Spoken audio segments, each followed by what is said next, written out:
¿Qué tal amigos? Bienvenidos a mi canal.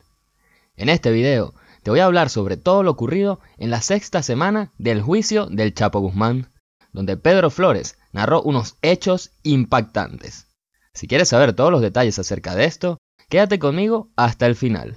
Comenzamos.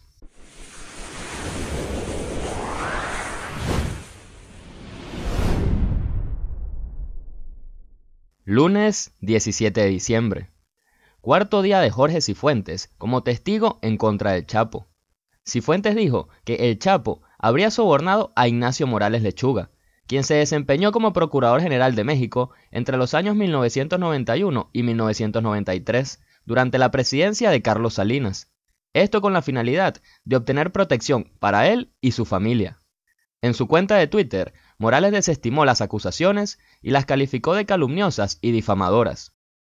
Son totalmente falsas y por lo tanto calumniosas y difamadoras las acusaciones hechas en mi contra por parte de un narcotraficante en el juicio de Joaquín Guzmán. Estas afirmaciones generan, cuando menos, responsabilidad civil. Me reservo el derecho para hacerlo valer. Además, en una entrevista, dijo que pedirá a la Corte de Nueva York una transcripción de la acusación y que presentará una demanda por daño moral. Por otra parte, el testigo también narró que por lo menos unos 70 policías federales estaban bajo sus servicios, pero ellos no sabían que trabajaban para él, ya que quien pagaba la nómina era su hombre de confianza en México, llamado Juan de Dios Rodríguez Valladares, alias el Flaco. La relación entre los dos hombres terminó cuando el Flaco envió a varios de esos policías a acabar con la vida de Cifuentes, ya que quería robarle una mercancía que tenía en unas bodegas en México. Cifuentes le pagó $500,000 a los policías para que no le hicieran nada y para que le trajeran al Flaco, a quien posteriormente le quitaron la vida. Dijo que se sintió mal por ello, ya que él le había prometido al padre del Flaco en su lecho de muerte que lo protegería. El testigo también dijo que intentó lavar $500 millones a través de la compra y venta de acciones, pero no dijo si al final se pudieron llevar a cabo esas transacciones. La defensa le preguntó a Jorge si pensaba que algunos agentes de la DEA eran corruptos, a lo que el testigo respondió que sí, que uno de sus asociados tenía un primo en la DEA que estaba filtrando información a los cárteles colombianos. Por último, ese día fue el primer día en que Emma Coronel, la esposa del Chapo, no se presentó en el juicio. Los alguaciles reservaron el lugar en la segunda fila del panel hasta que inició el juicio, pero ella nunca se presentó. Anteriormente, Coronel había declarado que apoya a su esposo en las buenas y en las malas, como lo haría cualquier esposa en su lugar, pero que no aseguraba estar presente durante cada uno de los días del juicio. Martes 18 de diciembre. Primer día en que hace su aparición uno de los testigos más esperados, Pedro Flores, quien junto a su hermano Margarito eran el contacto del Chapo en la ciudad de Chicago. Hasta ahora se había hablado mucho de cómo movían la mercancía desde Colombia hasta México y luego hacia los Estados Unidos, pero con el nuevo testigo se sabrá más sobre cómo operaba el negocio una vez la droga llegaba a los Estados Unidos. Pedro dijo que desde que tenía unos 7 años ayudaba a su padre a descargar cargamentos del cártel de Sinaloa y de los Beltrán Leiva, y a los 20 años él y su hermano se unieron al negocio familiar. Recogían la mercancía en distintos lugares y a través de intermediarios era distribuida en distintas ciudades de los Estados Unidos.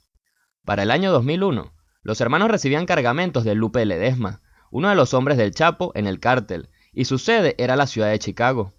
Pedro decía que era una muy buena ciudad para la distribución por todas las vías férreas y carreteras que tenía, además de estar a medio camino de todas partes. En el año 2004, los hermanos se percataron de que eran perseguidos por las autoridades y decidieron escapar a México. Para ese momento, seguían trabajando con Lupe Ledesma, hasta que un día se perdió uno de los cargamentos y Lupe decidió vengarse. Lupe convocó a Pedro a una reunión y a los 10 minutos de haber empezado, 20 federales mexicanos entraron y esposaron a Pedro, le pusieron una venda en los ojos y lo metieron en una patrulla. Por las siguientes 2 semanas, fue retenido en una celda donde se enfermó y perdió 30 libras, y pensaba que iba a morir. De repente un día, sin explicación alguna, fue trasladado de la celda a un lugar cercano. Pedro aún estaba esposado y con los ojos vendados. Alguien le metió algo en el bolsillo y lo empujó al suelo y le dijo que tenía mucha suerte y que su hermano le había salvado la vida. Luego le dieron la llave de las esposas y lo abandonaron. Pedro se quitó las esposas y se dio cuenta que lo que tenía en el bolsillo era un teléfono celular e inmediatamente llamó a su hermano Margarito, quien lo recogió. Margarito le contó que se había reunido con el mismo Chapo y este había decidido perdonarle la vida y además vengarse de Lupe, quien sería asesinado unos años más tarde. En el año 2005, los hermanos se reunieron por primera vez con el Mayo Zambada, quien elogió la manera como estos movían la mercancía en los Estados Unidos y dijo: imagínense si hubieran sido trillizos. Luego Pedro, finalmente, conocería al Chapo Guzmán, cuyo primer encuentro ocurrió posterior al del Mayo Zambada. Los hermanos volaron en avión hasta una pista en las montañas de Culiacán y luego fueron conducidos por un hombre armado hasta el rancho del Capo. Los nervios de Pedro aumentaron cuando vio a orillas de la carretera a un sujeto sin ropa atado a un árbol y el sitio vigilado por unos 40 hombres. El Chapo lo recibió vestido con jeans, una camiseta y una gorra de béisbol. Cuando vio a Pedro, bromeó acerca de la forma como éste vestía, ya que llevaba puesto pantalones cortos. El Chapo le dijo: con todo ese dinero que tienes, ¿no podías pagar el resto de los pantalones? En la reunión, el Capo y los hermanos acordaron que de ahora en adelante no habría intermediarios para la distribución del producto, y entre el año 2005 y 2008 movieron unas 38 toneladas de cocaína, generando más de 800 millones de dólares en ganancias. Pero todo eso fue demasiado para Pedro cuando su esposa quedó embarazada. Dijo que cuando él nació, su padre estaba en prisión, así que quería algo mejor para sus seres queridos. En ese momento, él y su hermano Margarito decidieron ponerse en contacto con agentes de la DEA.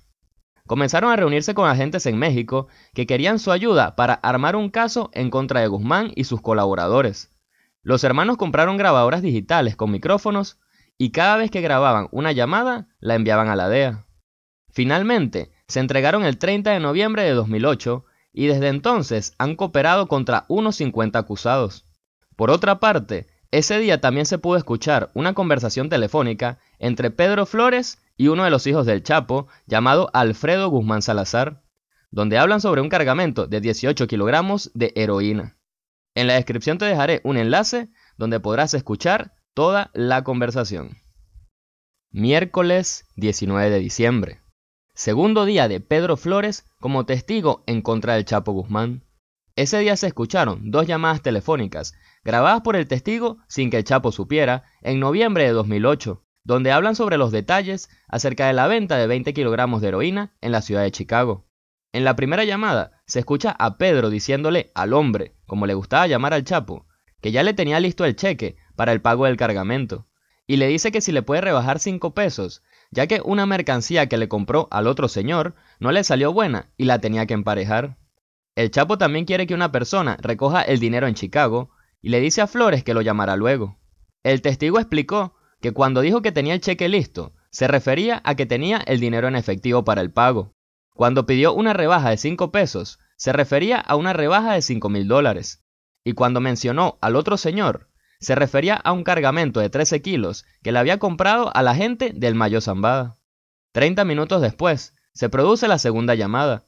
En ella el Chapo confirma que Chicago es el punto de recogida, e incluso menciona el nombre del mensajero, quien se llama Lázaro. Luego le pasa la llamada a otra persona llamada Alex Cifuentes, quien resulta ser hermano de Jorge Cifuentes, un narco colombiano que pasó 4 días testificando en contra del Chapo. Alex le da el número de Lázaro a Pedro y acuerdan que su nombre en clave será Benjamín. En las llamadas se aprecia al Chapo tratando de forma muy amistosa a Pedro, incluso llamándolo amigo. Pedro dijo que el Chapo siempre es muy cortés y que esa es su forma de hablarle a la gente. Para ese momento, Pedro y su hermano Margarito estaban trabajando encubiertos para la DEA y 2 semanas después de grabar las 2 llamadas se entregaron a la justicia. Ya por la tarde le tocó el turno a la defensa. El abogado William Púrpura reprodujo parte de la entrevista hecha por la revista Rolling Stone al Chapo y una de las llamadas telefónicas mostradas ese día, y le preguntó al testigo que si las voces eran las mismas. El testigo respondió que no, que eran parecidas pero no exactamente las mismas. Púrpura le preguntó si tenía conocimiento de que la DEA hubiese verificado de que en verdad era la voz del Chapo en esas cintas. Pedro dijo que todo lo que dijeron fue que confirmaron que era su voz y que estaban felices. Entonces Púrpura preguntó que por qué los fiscales no habían entregado la información de verificación. La defensa también sugirió que el Chapo no era la única conexión que tenía Pedro, ni siquiera la principal. Esta estrategia de la defensa va ligada a su propósito de hacerle ver al jurado de que el Chapo no era la cabeza del cártel, sino su socio, el Mayo Zambada. Como ha ocurrido con la mayoría de los testigos, la defensa ha tratado de hacerlos ver como ladrones y sinvergüenzas que carecen de integridad y credibilidad, y Pedro Flores no fue la excepción. Sugirieron que Pedro le había quitado la vida al antiguo amante de la esposa de su hermano, llamado Rudy Rangel, para que así éste pudiese estar con ella. Pero Pedro negó haber estado involucrado en este crimen. También el abogado señaló que el día anterior, Pedro había admitido que no siempre era digno de confianza, y le dijo: si te cuesta seguir las reglas, ¿qué pasa con esas cintas? ¿Tenemos tu palabra de que es su voz? El testigo simplemente contestó: sí. Púrpura también habló sobre un libro escrito por las esposas de Pedro y su hermano Margarito, llamado Cartel Wives, donde recibieron un adelanto de $500,000 más una cantidad no revelada para los derechos de producción de películas. Le dijo a Pedro que testificar en el juicio le ayudaría a vender más libros y vender la película, y que por lo tanto les haría ganar más dinero. Todo esto arrojando la mayor cantidad de suciedad al Chapo. El testigo le dijo al abogado que no sabía si estaba de acuerdo con él. Gracias a su cooperación con la DEA, los hermanos Flores fueron sentenciados a 14 años y no a cadena perpetua, como correspondía por los delitos cometidos. Por último, ese día también se pudo escuchar una conversación telefónica entre los hermanos Flores y uno de los hombres del Chapo, llamado Alfredo Vázquez, donde discuten acerca del envío de 2 cargamentos, de los cuales uno pertenecía al Chapo Guzmán. En la descripción del video te dejaré un enlace donde podrás escuchar tanto esta como la conversación entre el Chapo y Pedro Flores.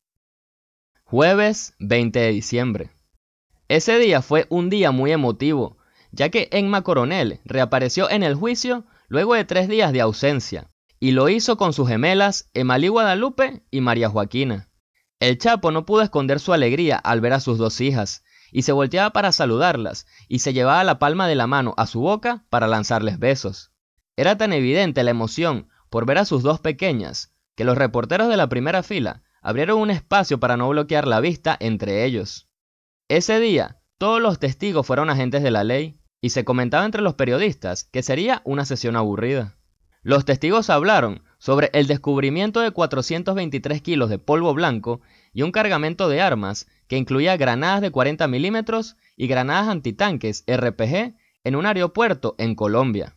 También declararon sobre otra incautación hecha en una casa en El Paso en el año 2010, donde encontraron rifles AK-47 y chalecos antibalas. En un momento de la audiencia, trajeron un carrito lleno de rifles AK-47, y además, un experto en armas le mostró a los presentes cómo funcionaba una granada RPG y sobre el sistema operativo de un M16. Cuando las armas llegaron a la sala, Emma Coronel se llevó a sus hijas. Esta fue la última audiencia de este año. La siguiente será el día jueves 3 de enero de 2019. Y con esto llegamos al final de este video. Recuerda compartirlo en las redes sociales y suscribirte y activar la campanita para no perderte ninguno de mis videos. Por mi parte me despido y les deseo a todos un muy feliz año nuevo. Cuídense mucho. Adiós.